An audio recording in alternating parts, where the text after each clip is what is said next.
5 aprel 2026-cı ildə keçirilmiş mövzu sınağının izahlarına baxırıq. Güvən nəşrləri. Birinci sual, Cənub yarımkürəsində günəş hansı tarixlər arasında zenitdə olur? Cənub yarımkürəsində. Yəni ekvator xəttindən maksimum 23,5 dərəcə cənub enliyinə qədər günəş zenitdə ola bilər. Amma hansı tarixlərdə? Deməli, 23 sentyabrdan 22 dekabra qədər. Yəni 23 sentyabrda günəş 0-da zenitdə olur. Ondan sonra nə olur? 22 dekabra kimi gedir. Sonra yenidən qayıdır. Düzdür? Olur nə? 21 mart. 21 mart. Yəni günəş 0-da zenitdə olar. 23 sentyabrda, 23 sentyabrdan etibarən 22 dekabra doğru hərəkət edər. 22 dekabrdan sonra yenə də yaz fəsli gələr. Yenidən qayıdar 0-a. Olar 21 mart. Deməli, 23 sentyabr, 21 mart arası zenitdə olur. Bir gedəndə 22 dekabra doğru, bir də 22 dekabrdan gələndə 21 marta doğru. Deməli, 23 sentyabrdan 21 marta. Amma biz 21 mart, 23 sentyabr götürsəydik, o nə olardı bəs? Bu 0-dır. 23,5 şimal, düzdür, 23,5 cənub enliyi. 21 martdan etibarən günəş şimala doğru gedir. 22 iyunda 23,5 şimal enliyində zenitdə olur. Ondan sonra qayıdır. 23 sentyabrda 0-da yenidən zenitdə olur. Olacaq 21 mart 23 sentyabr arası, yəni bir 22 iyuna gedəndə, bir də 23-dən qaydanda. Bu şimal yarımkürəsində zenitdə olacaq. Bizə cənub lazım idi. Ona görə də 23 sentyabr və 21 mart arasını götürməliyik. Cavab C. 32-ci sual. Aşağıdakı fikirlərdən hansı Qviana yaylası üçün doğru deyil? Qviana yaylası ekvator xəttindən, deməli, şimalda yerləşən bir yayladır. Subekvatoriala düşür Cənubi Amerikada. Deməli, Kanayama Milli Parkı var, Anhel şəlaləsi var. Doğru fikirdir. Tepuilər səciyyəvidir. Qviana yaylası Venesuelaya düşür. Doğru fikirdir. 800-1800 metr hündürlüyə malikdir. Filiz mənşəli faydalı qazıntılarla zəngindir. Yayladır, platformanın qalxan hissəsi deyə zəngindir. Soyuq okean cərəyanının təsiri altındadır. Orada isti Qviana cərəyanının təsiri var, isti. Ona görə də D variantı səhvdir. Qədim dağ sistemlərinin qalıqıdır, düzdür.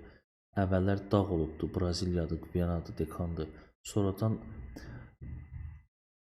seismik proseslər zəifləyib deyə, platformaya çevrilib deyə, yaylaya çevrilib. Cavab D-dir burada səhv olan fikir. Soyuq isti okean cərəyanı olmalı idi.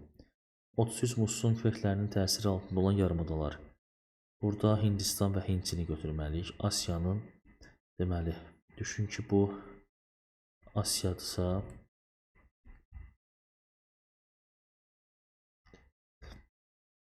deməli, Hindistan, Hindçin, düzdür. Cənubdan təsir edir, şərqdən təsir edir Asiyaya musson küləkləri. Hindistana, Hindçin yarımadasının təsir göstərir. Deməli, həmişə belə testlərdə xəritə olur. Məsələn, xəritəyə baxaq. Bu Asiyadır, Hindistan, Hindçin, bir də hansı? Asiyanın cənub şərqi və şərqində təsir göstərir musson küləkləri. Bunu bildik.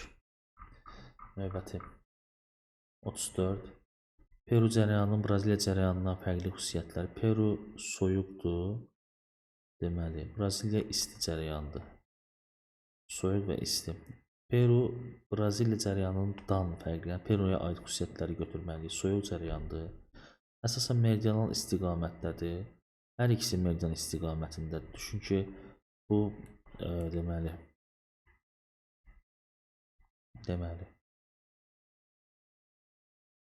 bir dəqiqə. Bu Cənubi Amerikada hesab elə. Cənubi Amerikada bu Peru cərəyanıdır. Digəri isə Braziliya cərəyanıdır, düzdür? Hər ikisi meridian istiqamətində hərəkət edir. Ona 2 çıxılır. 2 çıxılırsa B və C getdi. Cənubi Amerika materikinin iqliminin formalaşmasına təsir göstərir. Bu hər ikisinə aiddir. 3 də çıxılır. Deməli, Sakit Okean cərəyanıdır. Peru Sakit Okean cərəyanıdır. 4-ü götürdük. D variantı. Səhra təbii zonasının formalaşmasına səbəb olub. Doğrudur. Atakama səhrası onun nəticəsində yaranır. Suyun temperaturu laborator cərəyanının gətirdiyi suyun temperaturundan daha yüksəkdir. Hər ikisinin. Laborator cərəyanı qalıb Şimali Amerikada qütbə yaxındır. Hər ikisinin temperaturu yüksəkdir laborator cərəyanından. Buna çıxırıq. 1, 4, 5. Deməli, növbəti sual 35. Gürcüstanla sərhəddə yerləşən A fiziki coğrafi rayonunda fiziki coğrafi rayon deyir, düzdür? Buraya olacaq Qanı Xəyricay, ya olacaq Ceyrançöl Acınoxur, ya da olacaq Zaqatala Lahıc. Deyir ki, qışı quraq keçən mülayim isti iqlim yarım tipi formalaşıb, bu Qanı Xəyricaydır.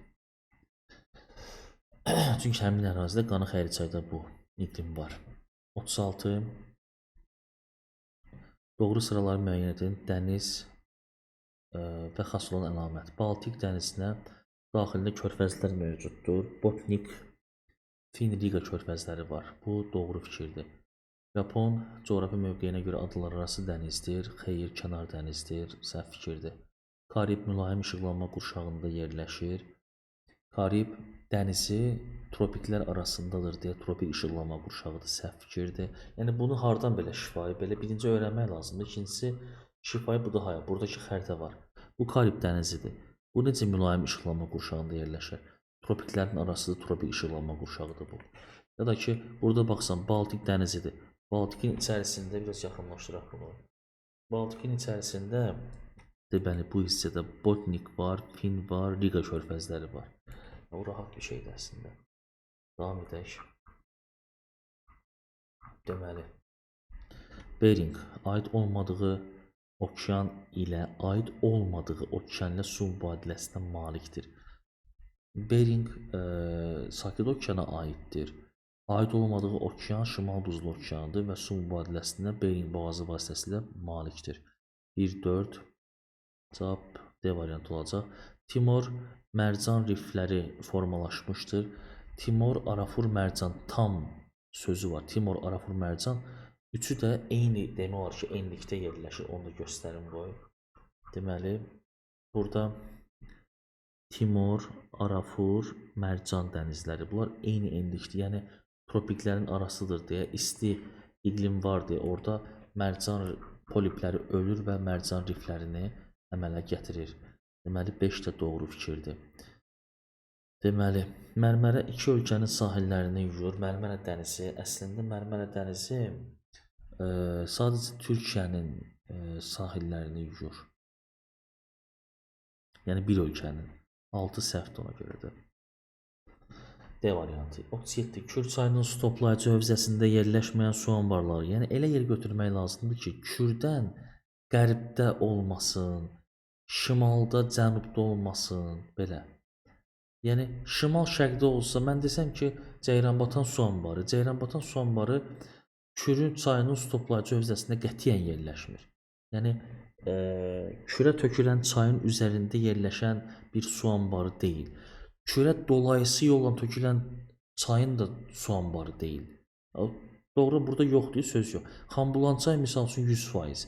Biləkçay nəyə görə? Çünki bunlar Lənkəran çayının, Bilək çayının üzərində yerləşirlər və bunlar birbaşa tökülürlər Xəzər dənizinə. Yəni bunların Kürlə qətiyyən əlaqəsi yoxdur. Dolayı yolla əlaqəsi də qətiyyən yoxdur. Ona görə də Kür çayının su toplayıcı hövzəsində yerləşməyən su anbarlarıdır A variantındakı su anbarları. Burada misal üçün bu Kür çayıdır. Xəritə verilib də bizə. Buradan Lənkəran çayı, Bilək çayı tutalım axıb gedir, düzdür? Yəni bunun Kürlə nə əlaqəsi var? Tutalım belə deyək də Lənkəran, Xanbulançay su anbarı, bir də ki Bilək su anbarı. Yəni bunun qətiyyən əlaqəsi yoxdur. Su qovuşan bilirik ki, tərtərdir. Tərtər sərsəng soraq var. Onlar tökülürlər, tərtər tökülür kürə, ona görə kürün su toplayıcısı sayılır. Arpa çay aiddir Araza, Araz tökülür kürə, su toplayıcısı sayılır. Köndələn çay ilə köndələn tökülür Araza, Araz tökülür kürə, bu da həmçinin. Cavanşir getməz, çünki məzradan kənarda yerləşən su anbarıdır. Yenikənd deməli, elə Kür çayının üzərində yerləşir. Xaçın çay, o da töküləcək kürə, ona görə olmaz. Deməli, 38. Almaniyanı Hindistandan fərqləndirən xüsusiyyətləri müəyyən edin. Suburbanizatsiya prosesi intensivdir. Əlbəttə, əhali komfort, yüksək həyat səviyyəsi sürür və şəhər kənarlarına qaçır istirahət üçün, dincəlmək üçün. Yəni belə deyək də, iş, həyat tərzi onlarda şəhərdədir, amma şəhər ətrafı ərazilər isə villalara qaçır. Suburbanizasiya. Belə Hindistanda bu söhbət ola bilməz.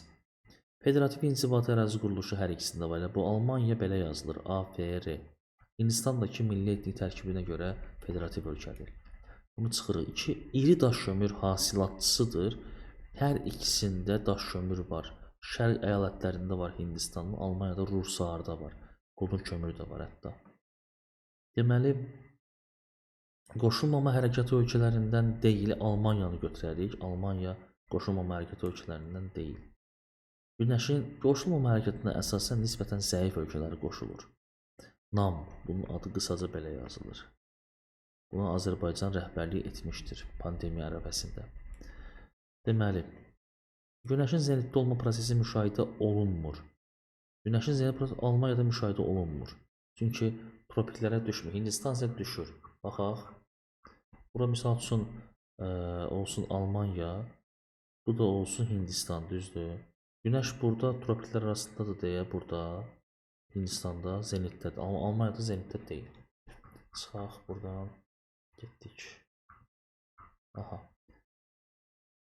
Deməli, neft ixalçısıdır alan ölkədir. Hər ikisi nefti ixal edir. 1, 4, 5 cavab B variantı. Növbəti.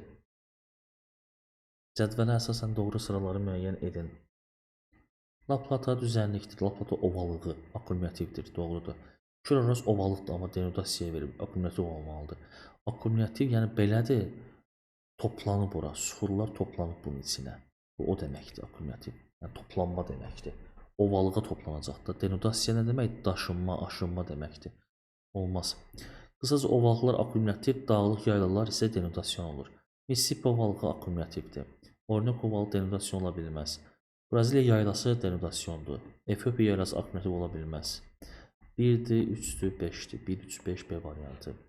Dünyada kakao istehsalına görə fərqlənən ölkələr, bu Afrika, Cənubi Amerika ölkələri olacaq əsasən. Kakao yox, xeyr, düzdür. Türkiyə olmaz, Gürcüstan olmaz. Yəni Afrika, Cənubi Amerika ölkələri olmalıdır. Vyetnam olmaz, Polşa olmaz. Yeni Zelandiya, İrlandiya olmaz. Qaldı D variantı. Yəni Côte d'Ivoire, Qana, Braziliya. Kakao, Côte d'Ivoire. D variantı.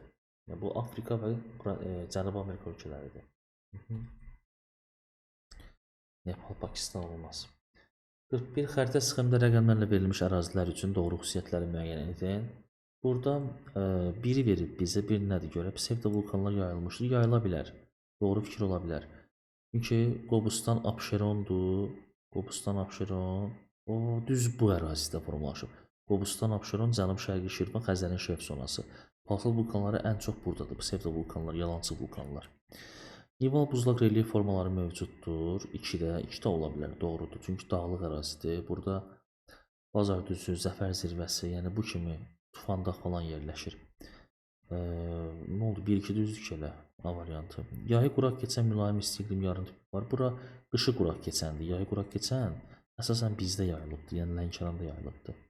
3 çıxıldı. Yura dövrünün çöküntüləri geniş yayılmışdır. 4-də xeyr. Bura paleogen dövrünün çöküntüləridir. 4-də çıxıldı. 1-2 A variantı. 42. Xəzər dənizinin orta duzluğu 11 promil olan 5 litr suyundan alınan duzun miqdarı ilə 5-i vurduq 11-ə 55 qram. Alınan duzun miqdarı ilə 55 qram ilə qırmızı dənizin 5 litr suyundan alınan duzun miqdarı 5-i də 5 litri də vururuq nəyə? 42-yə. 5 40. Deməli 210 çıxılsın 55. 210-dan 50 çıxdıq. Deməli 160 155. 155 varmı? Var. B variantı. Yəni hər birini ayrı-ayrı tapdıq. 5-i vurduq 11-ə, 5-i vurduq. Qırmızı dənizə 42-dir, bilirik bunu. Yəni 210 qırmızı dəniz, 55 də Xəzər dənizi. Çıxdıq 155 qram fərq var. Növbəti sual. Deməli 43. Araz çayının hər iki sahilində yerləşən inzibati rayonlar biz İmişli bir də Saatlını götürməliyik. Hər iki sahillikə baxaq. Deməli bu Araz çayı keçir buradan hər iki sahilində. Burada İmişlidir, burada da Saatlıdır, Saatlı. Düzdür, əla. Növbəti. Deməli 44. Əhalinin əksəriyyəti Niger Kordofon dil ailəsinə mənsub olduğu Afrika ölkələri. Deməli biz Nigerdən tutmuş Cənubi Afrikaya doğru getməliyik. Yəni Konqonu götürərsən, Kamerunu götürərsən, burada Tunisi çıxarsan, yəni görək elə 6 6 6 1 2 harda var? B variantında var. Nə gözəl. 1 2 4 1 2 4 Tanzaniya bir də. 1 2 4 B variantı. Sual 45. Xəritədə Bakı şəhəri ilə eyni enlikdə yerləşən A, Bakı şəhəri ilə eyni enlikdə, yəni 40 şimal enliyində Bakı da yerləşibdir. 50 şərq uzunluğu və 55 şərq uzunluğu bu Bakıdır, bu da A məntəqəsidir. Və B məntəqəsi. B məntəqəsi də 40 şimal enliyində yerləşib ki, 85 şərq uzunluğu da B məntəqəsini verib. Bakı yazaq ki, çaşdırmayaq. A məntəqəsi və B məntəqəsi arasında deyir ki, 8,6 sm məsafə var. Bu məntəqələr arasındakı həqiqi məsafənin xəritədə 18 km olduğunu, 18 km təhrif olduğunu bilərək xəritənin baş miqyasını tapın. Yaxşı olsun, 40 dərəcə şimal enliyidir. Yəni 85 55 deməli 30 qalır. 30-u vurursan 85,4-ə. Səbəb çünki 40 dərəcədə 85,4 kilometrdir bir dərəcəlik paralel qövsün uzunluğu. 0 getdi, 3-ü vur 854-ə. Deməli eləyir 2562. 2562 deməli kilometr, düzdür? Nə deyir bizə? 2562 kilometr. Bu həqiqidir. Deməli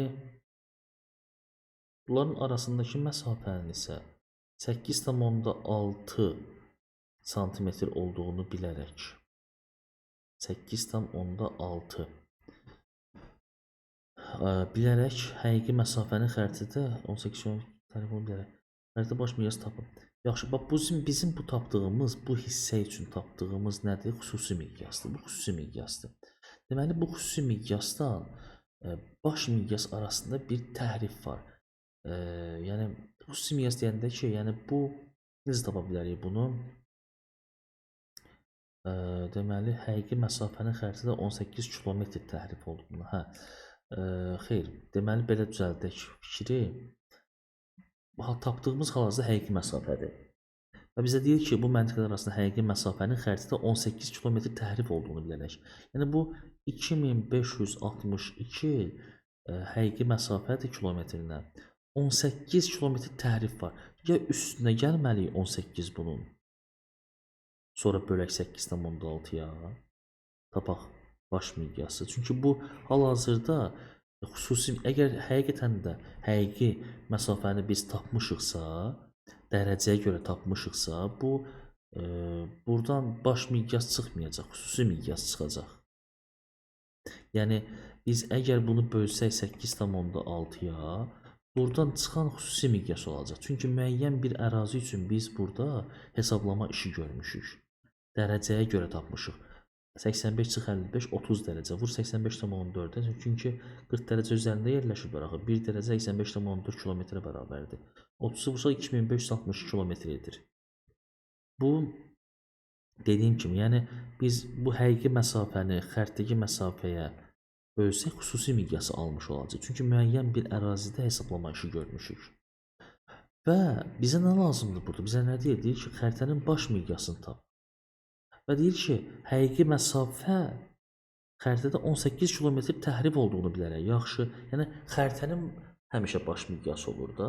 Bu həqiqi məsafə təhrif olunub 18 kilometr. Ya 18 üstünə gəlməliyik bunu, bölməli 8,6-ya, tabaq baş miqyası. Ya da ki 18 çıxmalıyıq bundan, sonra bölməli 8,6, tapmalıyıq baş miqyası. İndi fikirləşərsiniz ki, bəs bəlkə hər ikincisinin də cavab alınır. Elə şey ola bilməz. Yəni o olsa gərək cavab səhv olsun. Belə şey ola bilməz qətiyyən. Yoxlayaq. Misal deməli 2562 üstə 18 bölünsün 8,6-ya. 300. 300 burada da yanında 5 dənə 0. Cavab C variantı. Gəlin digərini yoxlayaq. Toplama ilə elədim bunu. Digərini yoxlayaq. Misal üçün 2562 çıxılsın deməli 18. Bunu da bölürük 8,6-ya. 295,8 yəni 295,8 deməli burada da sıfırları gətirsək yəni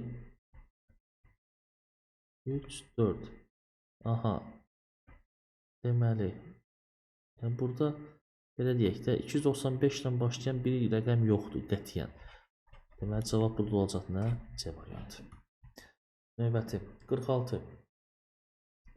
Qanıq çayının cədvəldə verilmiş çaylarla fərqli əlamətlərini müəyyən edin. Arazla qabırını verib bizə. Qidalanmasında yeraltı suların payı daha çoxdur. 46% arazıda idi. Ümumiyyətlə qanıq qabırı çayları belə deyək də yeraltı sularla qidalanır. Araz çayı, Kür hövzəsinin çayları əsasən yeraltı su ilə qidalanır. Transsərhəd çaydır. Araz da transsərhəd çaydır. Bəs Qanıq çayı da transsərhəd çayıdır. Yəni ki, həm burada göstərək. Burada Qanıq çayı demir, Qanıq çayı bu gəlir burada. Həm tranzitli başqa ölkədən gəldi, həm də sərhədini təşkil edir Azərbaycanın. Burada da Qabırlı çayı var. Qabırlı çayı. Bu da transsərhəd çayıdır. Bu da Araz çayıdır. Başqa ölkədən gəlir, Azərbaycandan sərhəd təşkil edir. Hər ikisi transsərhəd çayda ikini çıxırıq biz. Fərqli cəhətlərini soruşuruq. Ölkəmizin axdığı ərazilərində vulkanogen çökmə suxurlar yayılmışdır. Arazda vulkanogen çökmə suxur yarana bilər. Qanıqda isə bu ərazidə vulkanogen çökmə suxur yayılmayıbdır. Belə. Ona görə də deməli 3 fərqli cəhətdir. 1-ə 3-ü götürmək olar, burada var. İlk digərinə baxaq. Qabırlı. Samux rayonu ərazisindən Mingəçevir su anbarına tökülür və olsun. Burada məsələn Qabırlı çayı Samuxdan tökülür Mingəçevirə ola bilər. Qanıq çayı da belə baxanda Samuxdan tökülür hara Mingəçevirə. Hər ikisi. Bu fərqli cəhət sayılmayacaq. 4 çıxılır, yəni bax, bunlar getdi. Bir dənə cəmi burada hələlik A variantı qalır. 5-ə bax, Eldar Şamı qoruğunun ərazisindən keçir. Deməli,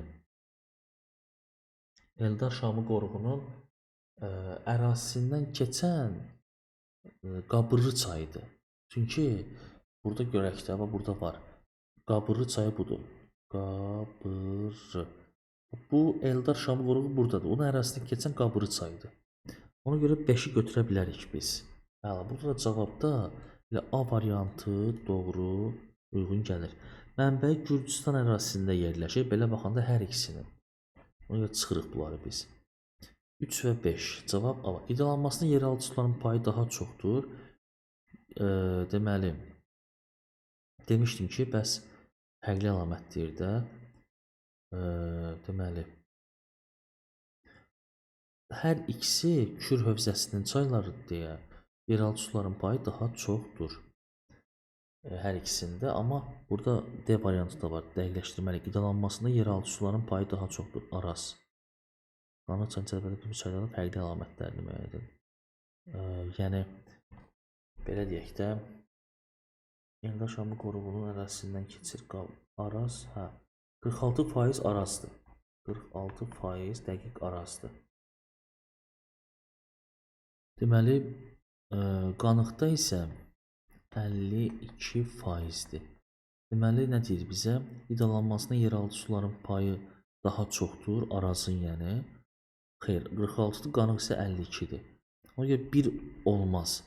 Ölkəmizin axdığı ərazilərə vulkanogen çökmə suxurlar yayılmışdır. Arazın axdığı yerdə yayılıbdır. Transsərhəd çaydır hər ikisi.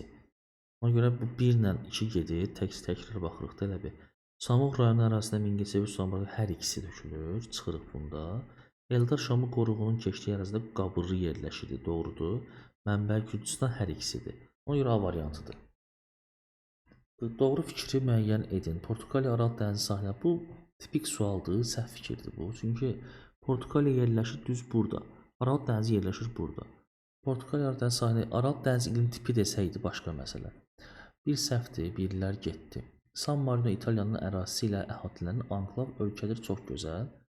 İtaliyanın düz, elə bil ki, daxili nöqtə bir dənə var. Vatikan, San Marino. Anklavdırlar. Bir də burada Lesoto var, anklavdır. Dünyada 3 dənə ölkə anklavdır. Deməli, bu getdi, düzgündür bu ikilər. İkilər düzgündürsə, yəni ya B-dir, ya D-dir. D də gedəcək buradan.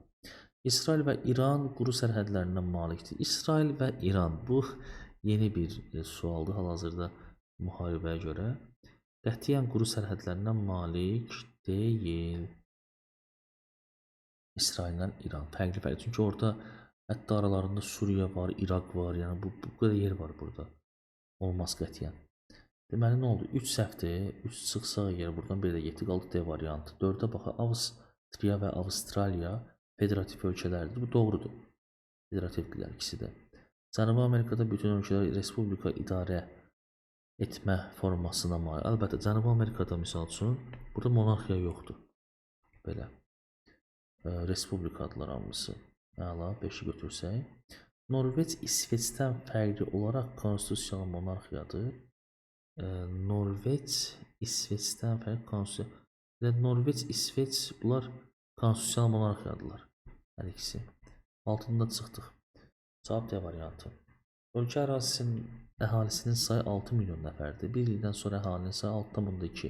Yəni 200 min nəfər artıbdır. Artımın 80 min nəfəri, bunu 2 yerə bölsək, bunun 80 min nəfəri nədir görəsən? Mexaniki artımdır. Digəri təbii artım olacaq da, T-A yazıram. Yəni ki, 120 mini təbii artımdır. Nə deyir bizə? Orta illik təbii artım hər 1000 nəfərə hesab. Çox gözəl. Biz bunu onda necə tapmalıyıq? Belə tapmalıyıq da. 6 milyon əgər 120 min olarsa belə çıxır təbii artım. Bəs 1000 nəfərə x olar. Deməli bu 3 sıfırla bu 3 sıfır getdi. Bu 3 sıfırla da bu 3 sıfır getdi. 120-ni bölsək 6-ya.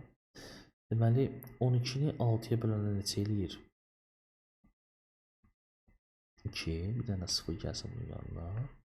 20 cavab D variantı. Orta il təbii artım 20 nəfərdir hər 1000 nəfərə görə. Davam edək.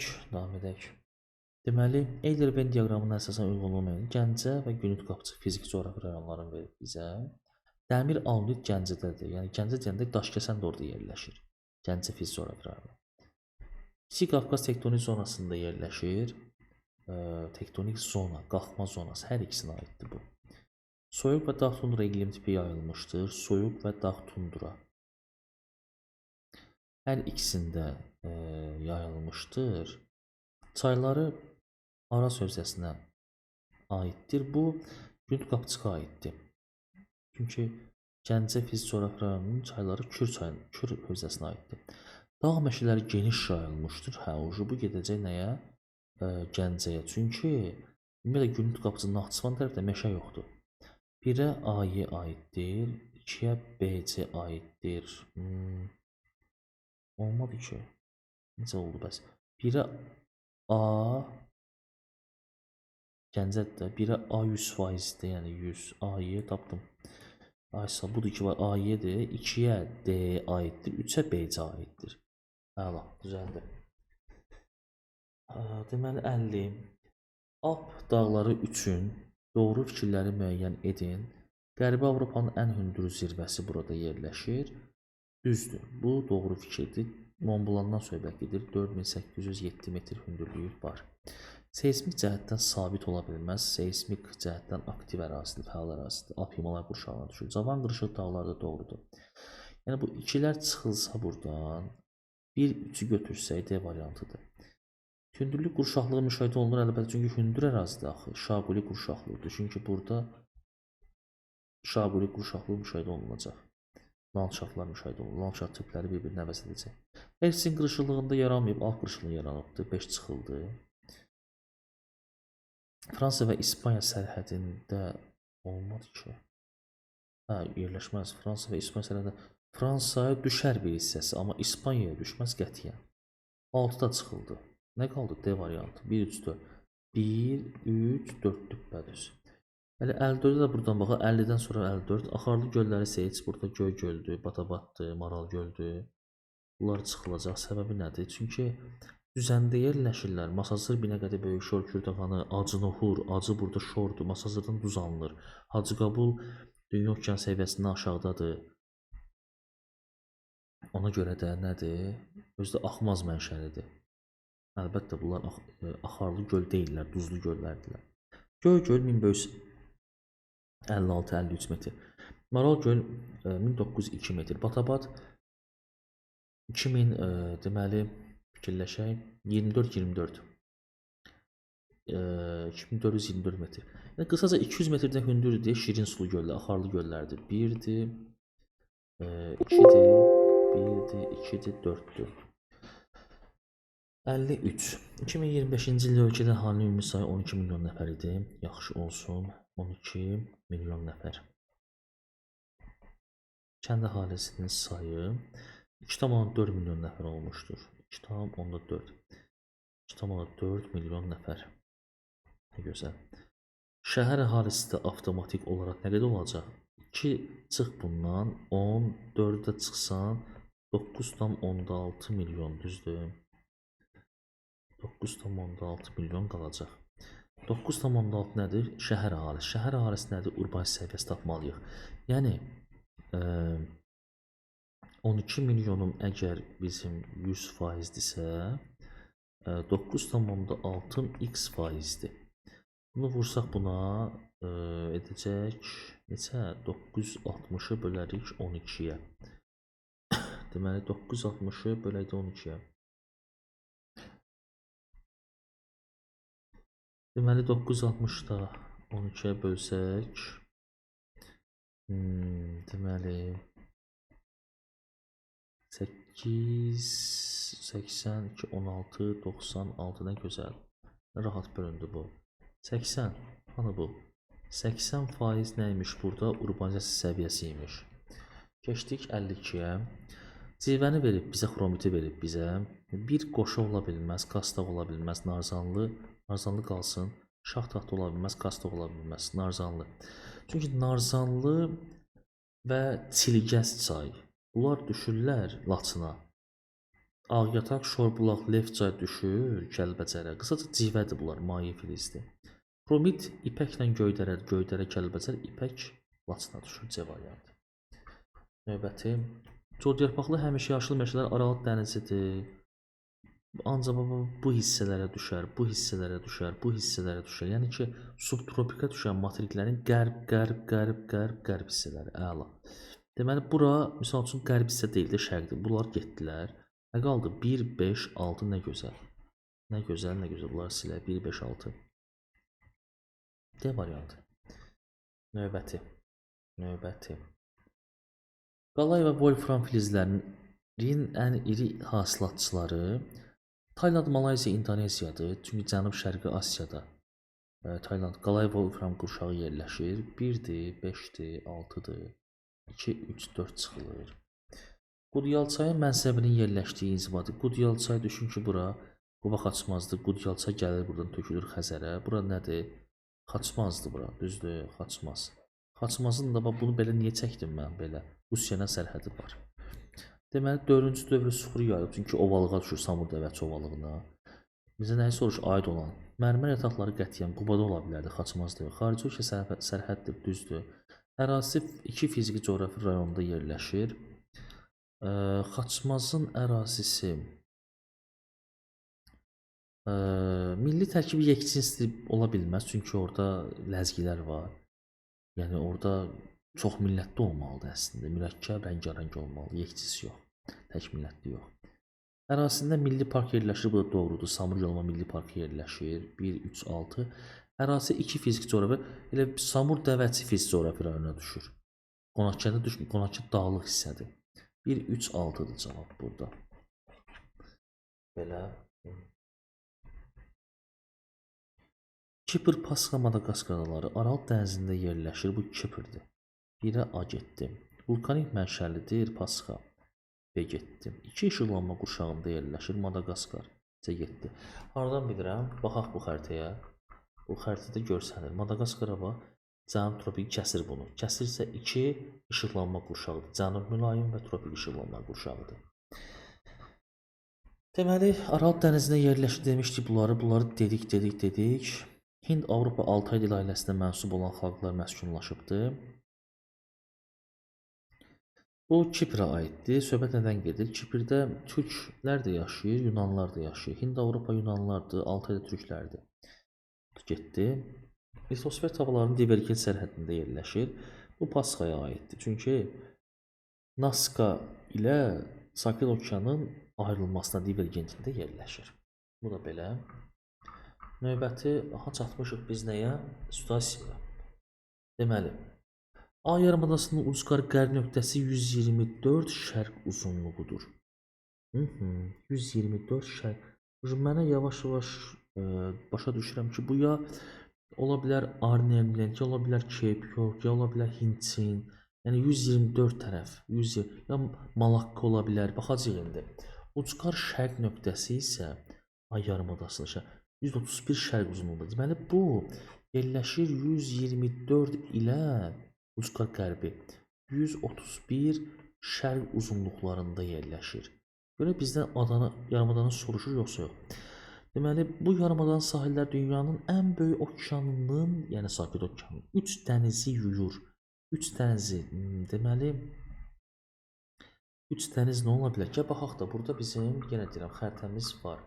Yenə deyirəm, 120 əslində bura düşür. Düz bura düşür, bu xəttə düşür. 120, bu 100% Arnhem Land olacaq, ya da ki, ya Arnhem Landdir, ya Cape Yorkdur. Ola bilər. Bu yanlara düşməlidir. Enliyi bilmirəm də. Ya da ki, Koreya yarımadasına düşməlidir. Bu yanlara. Başqa ola bilməz. Koreya da ola bilər. Ya da ki, Arnhem Land, Cape York ola bilər. Əla. Davam edək. Baxaq. Bu okeandan gələn hava kütlələri yarımadanın iqlimi formasına böyük təsir edir. Yarımadanın çox hissəsi, əsas cənub hissəsi isə keçid iqlim qurşağında. Bu biraz dəyişdirici fikir. Burada güclü yağışlar müşahidə olunur, tropik siklonlar baş verir. Ay yarımadası iki ölkə yerləşir. Ölkənin biri inkişaf etmişdi, digəri inkişaf. Bu Arnhem Land, Cape York olmadı. Çünki Arnhem iki ölkə deyir axı. Yəni bu tərəf yalnız bir ölkədir. Yəqin bu. Yenə deyirəm, bu buradan gəlibsə əgər 120 düşübsə, bu nətər ola bilər? Aha, 100% bu nədir? Bu Koreyadır. Çünki iki ölkə deyir bizə. Koreyanın da şimalı olacaq, Şimali Koreya inkişafda olan ölkə, inkişaf etməkdə olan ölkə, lap sən yaz. Etməkdə olan ölkə, İOÖ. Düzdür?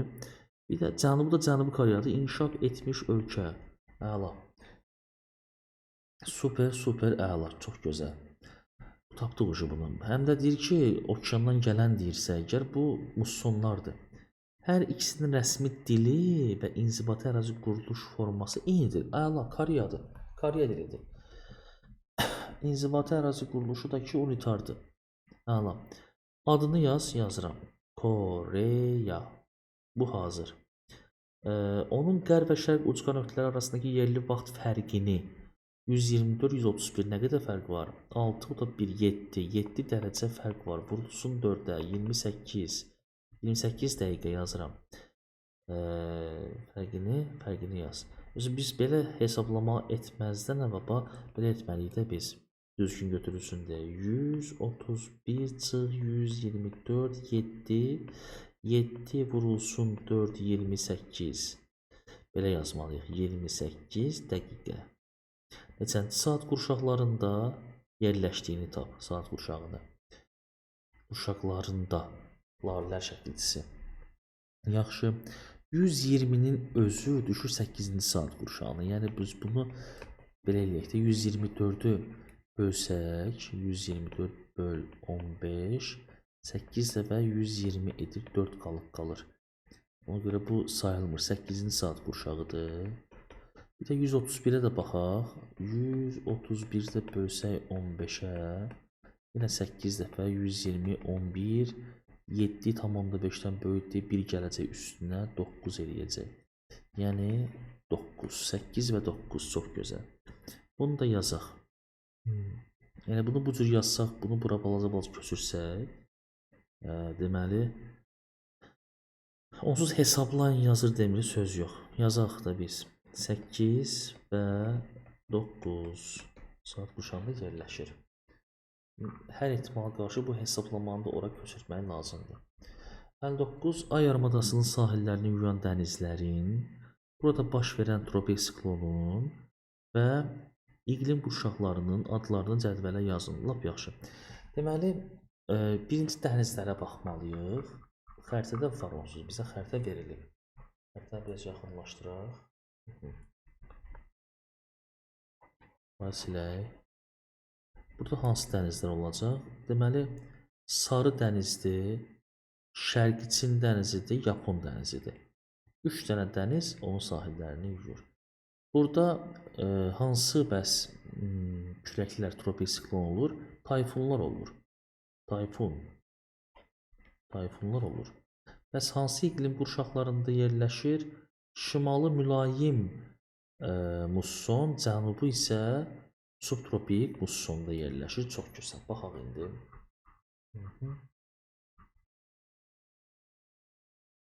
Gəldik. Deməli, ay yarımadasının sayını 2 dəniz yaz minimum deyir. Yazırıq. Birinci dəniz 1 nöqtə Sarı dəniz, 2 yazıram. Şərqi Çin, 3 yazıram. Yapon dənizini yazdım. Tropik siklonun adı tayfun. Şiddətli külək deməkdir. Əla. Əsas və keçid iqlim qurşaqlarının güclü külək şiddəti. Əsas və keçid iqlim qurşaqlarının yaxşı. Biri mülayimdir, mülayim. Bir də subtropik. Hər ikisi də musson. Bunu mötərizədə yazacağam mən. Bunu belə yazmayaq. Mülayim, deməli, əsas belə yazacaqsan. Əsas və keçid demir. Əsas yazırsan, əsas, mülayim. Keçid yazsan, keçid, subtropik. Belə. Mötərizədə yazsan, musson tipi. Burada yazsan, musson tipi. Hər tərəfli. Sonra keçirik digərinə. Ay yarımadasında yerləşən inkişaf etmiş ölkə. Cənubi Koreya. İnkişafda olan ölkə KXDR. Yəni Şimali Koreya. Bunu ötəzədə yaz. Koreya. Düzdür. İnzibati ərazi quruluş forması unitar. 150 balımız var.